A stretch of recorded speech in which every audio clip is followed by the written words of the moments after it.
One of the advantages of the digital age is it gives us an almost unprecedented ability to see how incredibly stupid the human race can be. There are literally millions of videos online that begin with or could begin with the famous words, "hold my beer." In fact, people do deliberately, ridiculously dangerous things and pull insanely ill conceived pranks just to get those all important clicks and become internet famous. But if you think that is a brand new trend, no, it isn't. In fact, one of the most ambitious stunts pulled just to get attention occurred all the way back in 1896. And as is often the case, things didn't go exactly as planned. It seemed the right thing to do at the time, crash at Crush in 1896, deserves to be remembered. The original idea for one of the world's first Hold My Beer events did not come from Missouri, Kansas, Texas Railroad agent William Crush. A 2014 edition of the Lancaster, Ohio Eagle Gazette actually attributes the idea to one A.L. Streeter, who in 1895 came up with the idea of staging a collision of trains for entertainment and profit. According to the Eagle Gazette, Streeter originally wanted to stage his train wreck in Illinois, but to the state's credit, he couldn't get a railroad to back him. But Ohio was not as discerning. Streeter planned his staged railway crash in Canton, Ohio, charging tickets to the grounds where the crash would occur. The Greenville, Pennsylvania Shenango Valley News reported that two locomotives of the Cleveland, Canton, and Southern Railroad, weighing 40 tons each, are to be smashed at Canton, Ohio, under the direction of A.L. Streeter. They will be started 1 mile apart and allowed to collide when going 60 miles an hour. Streeter, whom the Pittsburgh Daily Post described as a fellow whose bump of originality must be of unusually large proportions, planned for the crash itself to occur in an enclosed area, admission to which he would charge, as well as to earn money via selling tickets to an excursion train taking people to the event. But the enterprising Mr. Streeter's bump of originality apparently exceeded his pocketbook. The Eagle Gazette explains that the event had to be canceled at the last minute and was a financial failure. The Gallion, Ohio Inquirer wrote on July 24th, "The great railway collision advertised to occur on Saturday near Canton under the auspices of A.L. Streeter was a grand failure. The engines didn't collide, the simple reason being that Mr. Streeter didn't own any engines. It is true that there were two locomotives on the ground, but they were the property of the CC&S Railway, and that corporation didn't care to have them smash up simply for the fun of the thing." The paper noted that Mr. Streeter could have secured the engines by paying $2,400, but didn't have that amount of change inside his vest pocket. Not only did Streeter apparently fail to secure permission to use the locomotives, but it turns out that his plan had another flaw, as the grounds were only partially enclosed and many people simply skipped paying admission, and the woods were well patronized. Of the crowd of some 8,000 in the vicinity, the Inquirer notes only about 190 had purchased tickets, which then had to be refunded. While his first try was a bust, Mr. Streeter would have another opportunity the following year, staging a collision for the Columbus and Hocking Valley Railroad in Buckeye Park in Fairfield County. The Lancaster Daily Eagle reported, realizing that a very small percentage of the people at large have ever witnessed a railway collision, and believing that such an exhibition would prove most interesting and attractive to the masses, the management of the CHV&T Company have completed arrangements with Mr. A.L. Streeter for such a demonstration as the opening attraction of their famous pleasure resort, Buckeye Park. There was no admission for the event this time, just the expected profit from tickets sold on the excursion trains taking people to the park, although the Hocking Sentinel reported that many in the crowd of some 30,000 had come to the park, by conveyance other than trains of the Hocking Valley Railroad, and therefore had the fun without expense to themselves. This time Mr. Streeter managed a much more successful collision. The engines were started, and then the engineers jumped from the trains. The Austin, Texas American Statesman reported that the immense crowd was silent with awe as the engines steamed into sight. There was a terrible crash and the roar of escaping steam. The Sentinel wrote that many brave spirits breathed hard, a number of women screamed, and several men fainted. What more could be desired? The Eagle Gazette notes that it was believed that Buckeye Park's collision was the first successful one in the country. But the paper laments, unfortunately, if you Google staged train crashes, the one held in Crush, Texas on September 15, 1896, 3 months later, receives more coverage. As they say, everything is bigger in Texas. Smithsonian Magazine wrote in 2017, for the 2 million settlers of 1890s Texas, entertainment was hard to come by. Opportunities for mass enjoyment were few and far between, which gave railway agent William Crush an idea, smashing 2 trains together purely for public spectacle. It's not quite clear if William Crush was directly inspired by the July event in Ohio, although it seems very likely. The Online Museum of Unnatural History writes that no one will ever know what inspired the idea in William G. Crush's mind. By all accounts, he was a conservative man and a solid citizen not given to crazy ideas. Brett Derbies of the Texas State Historical Association told the Smithsonian, maybe part of the crash at Crush is for people to actually see a wreck. Maybe this is a tourism thing. Maybe it's a legacy thing. It certainly kept William George Crush's name alive for more than just his job. While some argue that the Missouri-Kansas-Texas Railway, which was commonly called Katy for its initials MKT, was looking for ways to get publicity in the wake of the economic depression of 1893, when many railroads had gone bankrupt, Derby's questions that reasoning, as railroads more generally were in Texas, to stay. One possible reason, the Museum of Unnatural History writes, is that Katy simply had extra locomotives, as it had been switching out its 30-ton engines with newer 60-ton engines. There is some disagreement over the enthusiasm by the Katy directors for the event. HistoryNet writes, the Katy's corporate nabobs were skeptical. It sounded absurd, dangerous, and worst of all, costly. But in any case, they note, Crush's persuasive powers who had the railroad brass in the roundhouse. The railway profits would come from ticket sales, which offered tickets from anywhere in Texas for $2, or $3.50 round trip.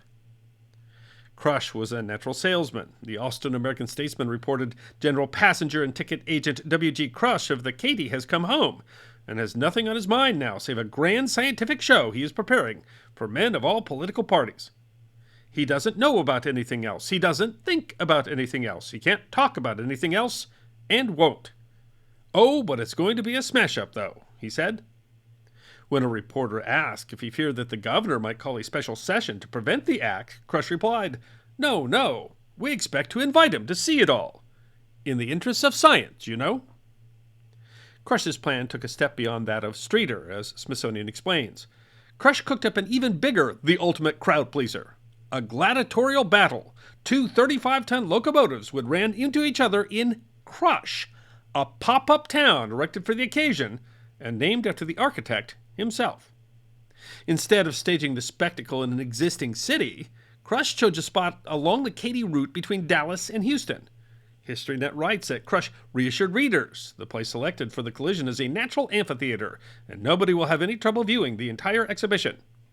He would only divulge that the site was between Hillsboro and Waco, a span of 30 miles. We will announce the exact place later on, he teased. To handle the crowd, the Online Texas Almanac writes, 2 water wells were drilled at the site, and the railroad hauled in 5 tank cars of water and several tons of ice for the crowd.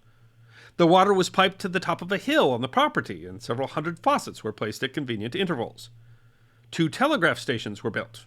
The Handbook of Texas Online writes that in early September, 500 workmen laid 4 miles of track for the collision run and constructed a grandstand for honored guests, 3 speaker stands, 2 telegraph offices, a stand for reporters, and a bandstand. A restaurant was set up in a borrowed Ringling Brothers circus tent, and a huge carnival midway with dozens of medicine shows, game booths, and lemonade and soft drink stands was built. Finally, workmen erected a special depot with a platform 2,100 feet long, and a sign was painted to inform passengers that they had arrived at Crush, Texas. Smithsonian writes that Crush hired a man from Dallas to run a dozen lemonade stands, brought in tanks of artesian mineral water, erected a restaurant, and even a wooden jail that would be patrolled by 200 hired constables. But the main attraction, apart from the trains themselves, was the row of carnival attractions, based on Chicago's highly popular Midway Pleasance at the 1893 World's Fair. This feature alone will be worth going to Crush City to see, construction foreman A.D. Arbogast told the Galveston Daily News. This is going to be the event in Texas this year. Other Texas papers seem to agree. Crush's dream caught the gay 90s fancy, wrote Kenneth Forey in the Dallas News. It spread until people talked of little else. Politics, the chief entertainment at Texas Crossroads, went into hibernation until the wreck was over. HistoryNet writes that even as workers set the stage for the big event, Crush was inundated with public interest. Mail come from each coast, all points in between, and every city, town, and village throughout the Lone Star State. The correspondence, as one account put it, piled up to his eyes, and the 3 stenographers Crush hired couldn't stem the tide. The Katy chose locomotives number 999 and number 1001, painting 999 green with red trim and 1001 red with green trim. Frank Barnes, a member of one of the locomotive crews, told a Katy Employee magazine 50 years after the event, "We had a good time before the wreck, though you see, in order to advertise the event, we toured all of North Texas with one of the trains. We went to Waco, Denison, and all those towns along the Katy. Thousands of people came to see the engines at each stop." And the publicity worked. The crowd in the previously non-existent town on September 15, 1896, was even larger than predicted. Smithsonian writes that the event turned out to be so popular that the collision had to be delayed, since trains were still arriving at the scheduled 4 p.m. showtime. Some 40,000 people came in total, briefly making Crush the second largest city in Texas. Texas Almanac writes that the news reported that a crowd that big had never before been seen in Texas, except for Tennessee Day at the State Fair several years before. The Galveston Daily News wrote, "Men, women, and children, lawyers, doctors, merchants, farmers, artisans, clerks, representing every class and every grade of society, were scattered around over the hillsides or clustered around the lunch stands, discussing with eager anticipation the exciting event that they had come so far to see."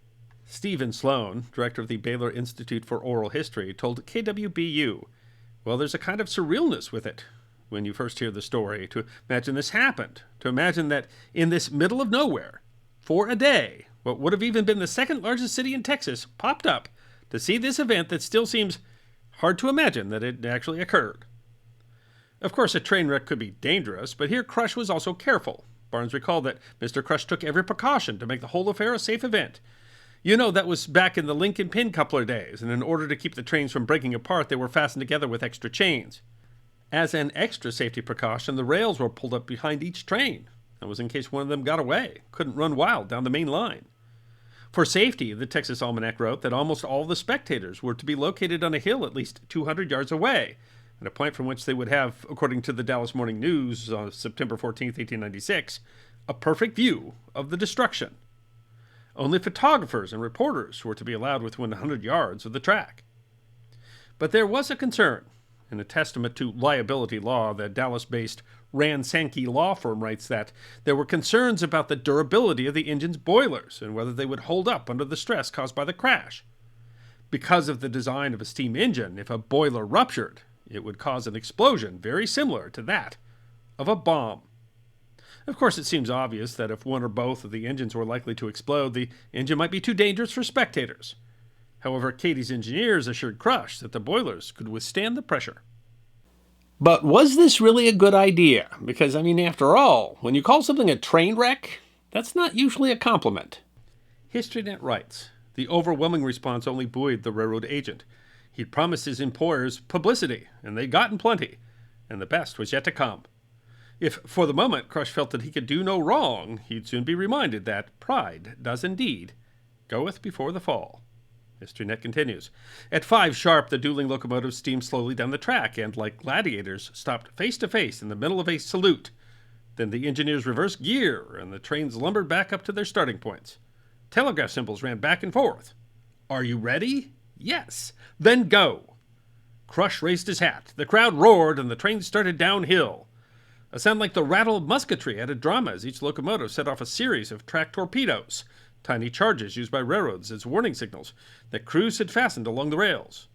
Nearer and nearer as they approached the fatal meeting place, the papers reported. The rumbling increased, the roaring grew louder, and hundreds who had come miles to see found their hearts growing faint within them." The Austin American Statesman reported on the 17th, "The greatly advertised and much talked of Katy collision came off here this afternoon at 5:33 o'clock and was carried out to the letter, as was always the case with affairs under the Katy management. In a nutshell, the collision was superb, awe-inspiring in the extreme, and grand in the sublimity." But the paper adds, "It had a sad feature, however, in that several were wounded, and 1 or 2 deaths may be resultant." What the engineers had said would not happen, did. Smithsonian notes a news report from the time. "A crash, sound of timbers rent and torn, and then a shower of splinters. There was just a swift instant of silence, and then, as if controlled by a single impulse, both boilers exploded simultaneously, and the air was filled with flying missiles of iron and steel, varying in size from a postage stamp to half a driving wheel, falling indiscriminately on the just and unjust, the rich and the poor, the great and the small. In the end, the event that was billed as the crash of the Iron Monsters turned out to be what today we might call a train wreck. 2 people were killed, dozens more injured. The official photographer that Crush had hired to photograph the event lost an eye. The book Texas Obscurities says that a Confederate veteran who was a witness to the event said that the smoke and explosions and people falling all around him was more frightening than Pickett's last charge at Gettysburg. Afraid of the publicity, Katie fired Crush immediately and sought to settle the lawsuits. But when it became clear that the publicity from the event was mostly positive, they rehired Crush, who worked for the railroad, until his retirement. As can happen with stunts today, even ones that seem to end in disaster, the publicity only helped Katie, which grew and grew and is today part of the Union Pacific. And as can happen with stunts that go on today, it seemed to spark a trend, as Atlas Obscura notes that staged train wrecks remained popular entertainment at fairs and festivals into the 1930s. I hope you enjoyed watching this episode of The History Guy, and if you did, please feel free to like and subscribe and share The History Guy with your friends. And if you also believe that history deserves to be remembered, then you can support The History Guy as a member on YouTube, a supporter on our community at Locals, or as a patron on Patreon. You can also check out our great merchandise shop or book a special message from The History Guy on Cameo.